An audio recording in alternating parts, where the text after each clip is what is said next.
دیوبندی یا وہابی کے پیچھے نماز ادا کی جا سکتی ہے کہ نہیں؟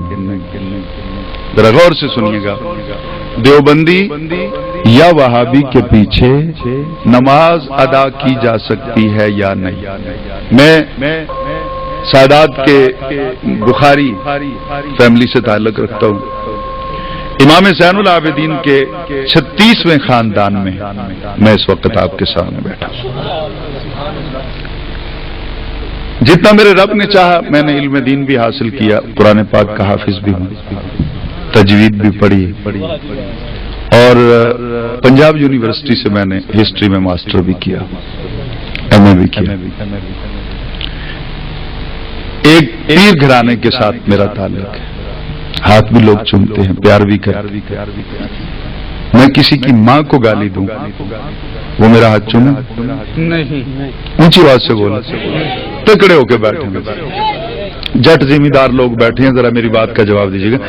اگر اس پورے مجمع میں سے کسی کی ماں کو میں گالی دوں وہ میرے پیچھے نماز پڑھے گا؟ اونچی آواز سے بولا. کیوں؟ آپ نے گالی دی اس کی ماں کو گالی دی نا، اس لیے. اور جو نبی کی ماں کو کافرہ کہے، ذرا غور کیجئے گا، جو نبی کی ماں کو کافرہ کہے، آپ پھر یہ کوشچن کریں کہ اس کے پیچھے نماز ہو سکتی ہے کہ نہیں؟ تیری ماں کو گالی نکالے کوئی، اس کے ساتھ تو ہاتھ بھی نہیں ملاتا، تیری ماں بڑی عزت والی. میں کہتا ہوں کہ ماؤں کو عزت ملی تو اس ماں کا صدقہ جس کی گود میں زہرا کا بابا کھیلتا رہا، اور ان کا نماز جنازہ پڑھا جا سکتا ہے، یعنی ان کے پیچھے نماز پڑھی جا سکتی ہے، یا ان کا نماز جنازہ پڑھا جا سکتا ہے. تو تکلیف کیڑی ہے کہ ہر کس کا جنازہ پڑھنا؟ اصل یہ کوئی ہنسنے والی بات نہیں. جس کا عقیدہ صحیح نہیں ہے اس کے لیے دعائے مغفرت کرنے والا خود گناہگار ہوتا ہے، چاہے وہ دیوبندی ہو، وہابی ہو، مجھے اس سے کوئی غرض نہیں. جو بھی گستاخ رسول ہے، گستاخ صحابہ ہے، گستاخ اہل بیت ہے، اور گستاخ اولیاء کرام ہے، نہ ہم اس کے پیچھے نماز پڑھتے ہیں نہ اس کی نماز جنازہ پڑھتے ہیں. بے شک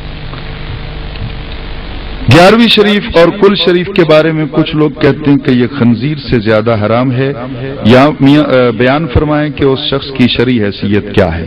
اس شخص کی شرعی حیثیت کیا ہے؟ اس شخص کی، پہلے آپ نے لکھا ہے کچھ لوگ کہتے ہیں، پھر آپ نے لکھا ہے اس شخص کی. اس شخص واحد ہے، کچھ لوگ جمع ہے. اب کتنے لوگ کہہ رہے ہیں؟ ایک کہہ رہا ہے، یہ جتنے بھی لوگ کہہ رہے ہیں، جتنے بھی لوگ یہ فتویٰ لگا رہے ہیں وہ بکواس کر رہے ہیں.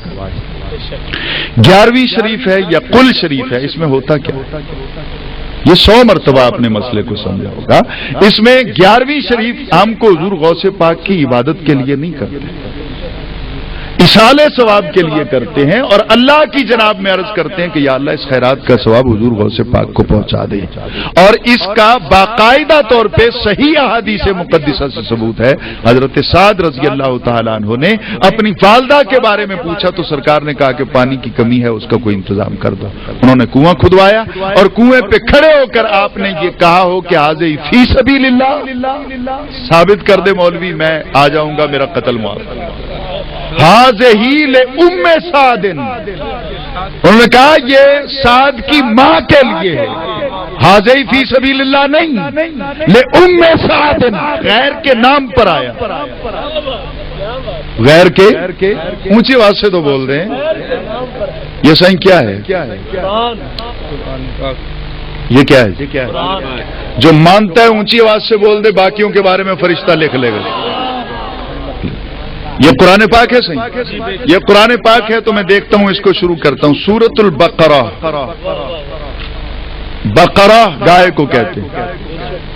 نعوذ باللہ، یہ اللہ کا نام تو نہیں ہے، تو یہ سورت غیر کے نام پہ ہو گئی. بول دیں اونچی آواز سے تو بول دیں. آپ جو سامنے بیٹھے نا جی، آپ بولیں. پیچھے والے گھر اپنی بیگموں سے وعدہ کر کے آئے کہ ہم نے بولنا نہیں آج. اس سے آگے ہے سورہ آل عمران. نہیں، وہ آپ اکیلے نہیں ڈرتے، مولوی بھی ڈرتے ہیں. جی آل عمران یہ بھی غیر کے نام پہ. سورۃ النساء یہ بھی غیر کے نام پہ. سورۃ المائدہ دسترخوان والی یہ بھی غیر کے نام پہ. سورۃ الانعام چوپایوں والی یہ بھی غیر پہ نام پہ، سورۃ الاعراف یہ بھی غیر کے نام پہ، سورۃ الانفال یہ بھی، ایک سورۃ الرحمن ہے اللہ کے نام پہ، 113 غیر اللہ کے نام پہ۔ غیرت ہے نا تو 113 صورتیں پڑھنی چھوڑ دے، سننی پڑھ لیا کریں گے۔ غیر کا نام جو آ گیا، آپ چھوڑیے، غیر کے نام پہ جو چیز آ جائے وہ حرام ہو جاتی ہے۔ آگ کے رقبے ہیں، آپ کاشتکاری کرتے ہیں، آپ جب بھی کسی سے رقبہ خریدتے ہیں، محکمہ مال میں پٹواری کے پاس جاتے ہیں، رقبے کا انتقال اللہ کے نام کرواتے ہیں یا اپنے نام؟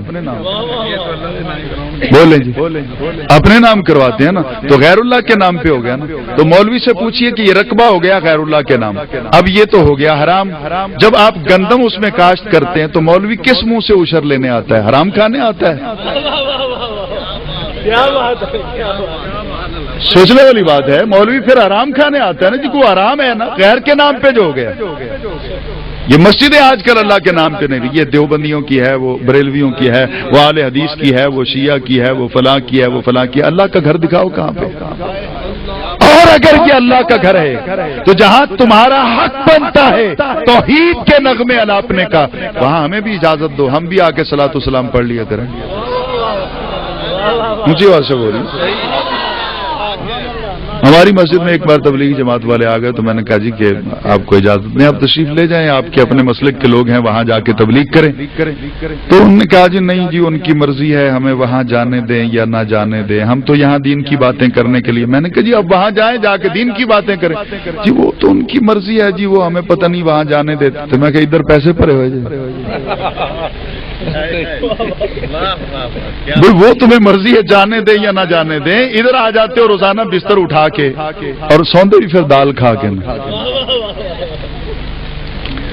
تو اب ذرا حضور غور کیجئے گا کہ اچھا یہ غیر اللہ کے نام پہ، تو حضرت سعد نے بھی اپنی ماں کے نام پہ کنواں، اب اس سے پانی نبی پاک نے پیا۔ غوث پاک کے نام پہ خیرات پکی ہو تو یہ خنزیر ہے، اس لیے کہ یہ غیر کے نام پہ پکی ہے۔ وہ کنواں بھی تو غیر کے نام پہ تھا۔ مولوی ہے حوصلہ تو سینے پہ ہاتھ رکھ، فتویٰ لگا، اس کا پانی صدیق اکبر نے حرام سمجھ کے پیا کہ حلال؟ حضرت عمر فاروق نے حلال سمجھ کے پیا کہ حرام؟ حضرت عثمان غنی نے، حضرت علی نے، صحابہ نے، پھر میرے آقا صلی اللہ علیہ وسلم نے اس کنویں کا پانی پیا، کیا سمجھ کے پیا؟ ایصال ثواب کی چیز ہے، جائز ہے، حلال ہے، اور اس پہ ہم قرآن پڑھتے ہیں، کچھ اور نہیں پڑھتے۔ اور جس پہ قرآن پڑھا جائے نا اس کو شیطان نہیں کھاتا۔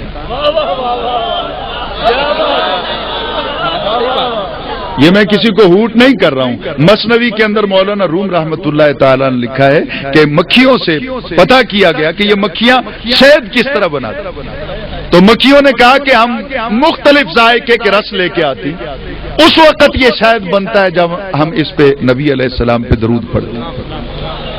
یہ آن دی ریکارڈ بات۔ تو آج کل آپ دیکھتے ہیں کہ مارکیٹ میں 2 نمبر کا شہد بھی آ گیا۔ میں نے ایک سیانے سے پوچھا جی پتہ نہیں چلتا کہ یہ اصلی ہے یا نقلی؟ اس نے کہا جی بڑی آسانی سے پتہ چل جاتا ہے۔ کیسے؟ کہنے لگا روٹی پہ لگاؤ، کتے کے آگے پھینک دو، اصلی ہوا تو نہیں کھائے گا، نقلی ہوا تو کھا لے گا۔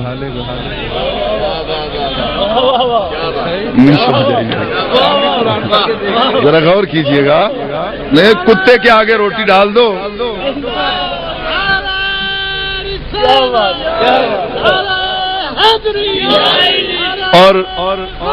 اور میں نے اس کو آزمایا، میرے کئی رفقا نے اس کو آزمایا، میں نے ایک جمعے پہ یہ خطاب کیا اور بتایا، اور اس کے بعد کئی لوگوں نے، میرے مخالفین نے بھی آزمایا، شہد لگا کے، اصلی شہد جس پہ درود پڑا ہوا ہے، اس کتے کے آگے پھینکا، کتے نے اس کی طرف منہ بھی نہیں کیا، جب نکلی لگا کے میٹھا اس کے سامنے پھینکا وہ کھا گیا، تو ثابت ہوا جس پہ درود پڑا ہو کتے نہیں کھاتے۔